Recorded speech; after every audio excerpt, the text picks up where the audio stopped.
Özellikle geceleri uyku sırasında ya da gündüz de olabilir. Uykuya daldıktan sonra sesli uyuma adını verdiğimiz şey horlamadır. Özellikle nasıl olur bu? Genellikle genizden ya da burundan gelen ses dışarıdaki kişileri rahatsız eder.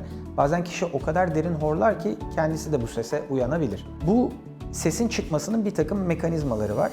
Nedir'in en büyük cevabı o aslında. Burunda eğer bir daralma varsa, deviyasyon gibi, burun kıkırdaklarında eğrilik gibi, hava dar alandan geçerken ses çıkarır. Bazen rüzgar estiğinde penceremizde ufak bir açıklık olursa oradan böyle ısık sesi gibi gelir. Horlama da buna benzer bir mekanizma ile gider. Ya da özellikle geniz tarafında damakla arka duvar farenks arasındaki alana biz retropalatal mesafe deriz. Burası darsa hava yine oradan geçerken nefes aldığımız sırada dar alandan geçtiği için ses çıkartır.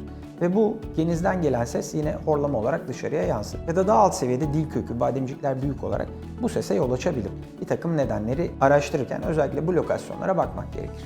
Tedavisi özellikle horlamanın bu bahsettiğim alanlarda herhangi birinde bir sorun varsa bunun giderilmesi. Özellikle burunda eğer eğrilik varsa burun eğriliğini düzeltiyoruz. Burun etlerinde bir büyüklük var ise burun etlerini küçültüyoruz. Çocuklar için daha çok bu geniz eti büyümesi şeklinde olabiliyor.